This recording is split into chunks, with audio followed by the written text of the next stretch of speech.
Sup guys? If you've been watching my in-depth equipment guides and aren't really sure if you fully understand or can apply the concepts to a new piece of equipment that I've never covered, I have prepared some exercises today that might be able to help you see just how much you've understood. If you haven't watched the guides but want to play along, feel free to do so as well. I have prepared 5 pieces of imaginary equipment with arbitrary stats, and your job is to use the concepts that you've learned to evaluate these equipment.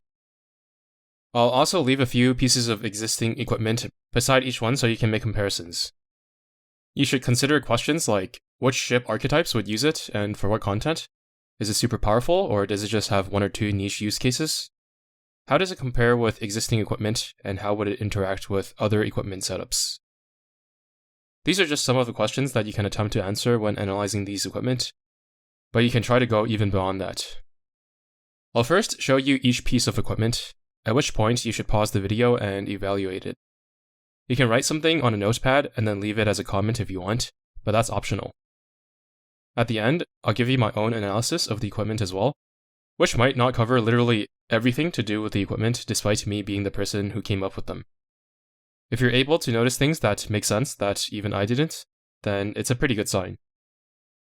By the way, the fake equipment aren't necessarily going to be balanced or good at all, so don't go in with any assumptions. Also, you're not limited to only the guns I show on the screen for comparison. It would definitely help if you looked at all the other resources that I've provided in the past as well. In fact, you'll probably need to do so in order to get a holistic picture. I'll leave a link to the document in the description in case it's hard to see from the video. Here is the first equipment, a heavy cruiser gun. Since you should have watched the guides already, I won't be holding your hand with the equipment descriptions. Pause the video now and write down your thoughts. Then once you're done, press play and I'll tell you what I think of this equipment if it were in the game.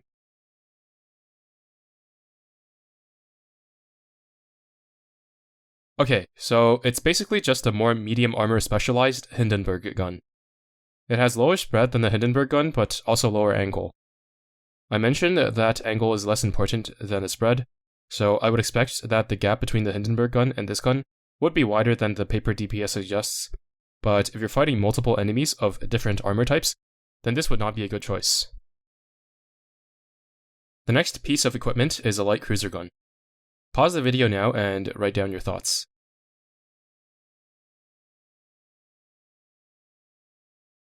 Okay, the first things I would notice are its AP ammo and 65 firepower, suggesting that it's likely going to be competing against the Plymouth gun.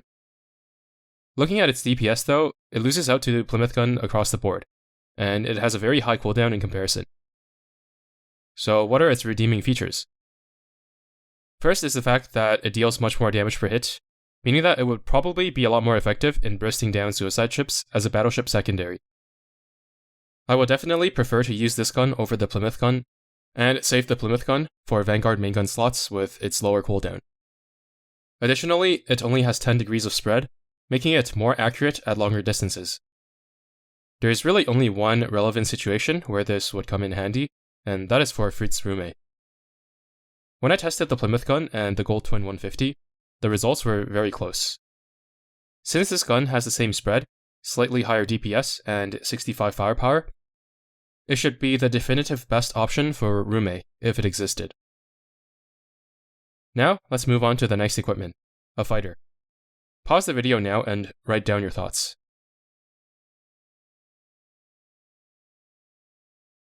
The first 2 things that jump out are the fact that it's a fighter which drops torpedo bombers, and also has interception.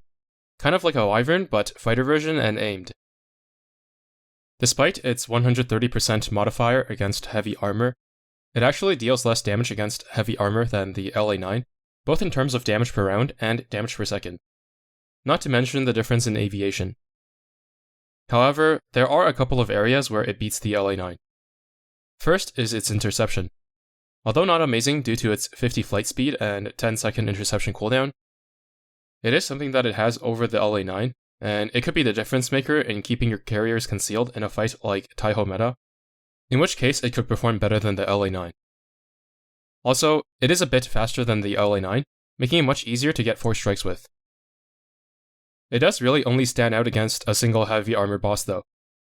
for which most carriers excelling in that type of content will probably not need a fighter, but it would see some use on the likes of Implacable and Nakimov, and since this one is USS, Kearsarge and maybe Independence as well. Being USS, it would beat out the LA-9 on Independence against heavy armor enemies with her efficiency buff. And that's about all I can think of for this fighter. Next up, we have a dive bomber. Pause the video now and write down your thoughts.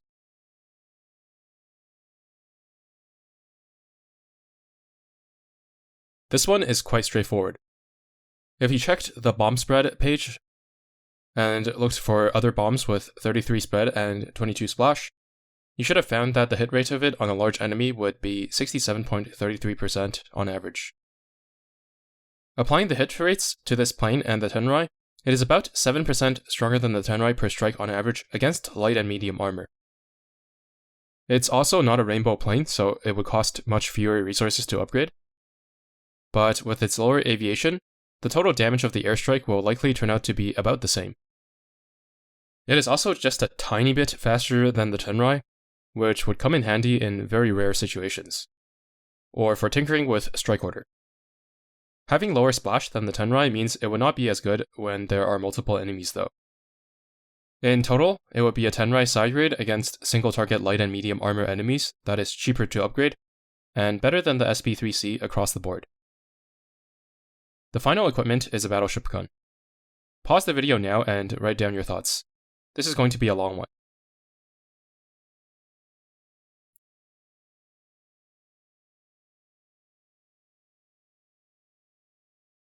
The first thing I would look at would be the ammo type and armor mods to know what to compare it to. Since it is an HE gun, I would immediately filter the table by light armor DPS and ignore the AP guns. Also, it has slightly higher modifiers against heavy armor than all the other HE guns for some reason. Does it even matter? In most cases, no, because you're not choosing it over AP guns for heavy armor enemies, but it does help slightly in campaign. It has 65 firepower, which I would keep in mind if its performance is closer to that of gold guns. But if it's closer to the Rainbow Mark 7, then we can ignore it because they have the same firepower. Since it is a twin gun, we can see that its spread is a lot tighter than the triple guns, and probably won't need any spread reduction support. Now, let's take a look at its damage and timing. Since it's a slowish twin gun, but with similar DPS to triple guns, its damage per shell is astronomically high at 189 base damage with 130% coefficient. This means that the burns started by this gun will be significantly stronger than the other guns, even the Mark 7 and prototype Mark 6. However, if you calculated its per salvo damage, it actually comes out to the exact same as that of the purple 406 Mark 6, although it would deal higher damage since it has 40 more firepower than the Mark 6. This does put it on a per salvo basis under both the 406 Mark 7 and prototype 406 Mark 6 though. So if you're getting the same number of salvos with any of the three, this will be the weakest. Then, there's the reload of this gun at 23 seconds, which is slightly faster than most triple guns, which hover around 24 seconds. This means that this gun is much easier to use if you want to squeeze out 4 salvos in a meta showdown. There are many battleships that need an autoloader to get 4 salvos with the 406 Mark 7, and they may be able to get 4 salvos with this gun without an autoloader and be able to equip a shell instead, massively improving their damage. Battleships with extremely high reload, like Vanguard for example, might even be able to get away with using double shells.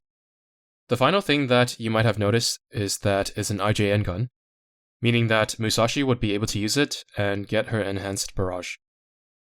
This would be a huge upgrade to Musashi's performance against light armor, since her current best option is very weak compared to the 406 Mark 7, and this gun gets pretty close and is potentially stronger in some cases.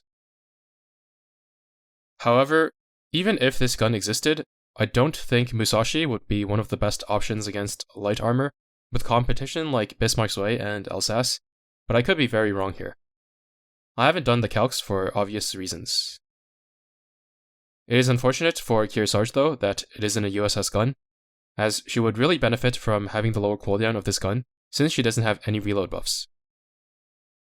In summary, if this battleship gun existed, it would be a top-tier HE gun that competes with the 406 Mark VII, losing out on equal number of salvos, but being better on its spread, cooldown, and burn damage. Okay, I hope that was somewhat enjoyable. How well do you think you did? Were you able to catch anything that I missed?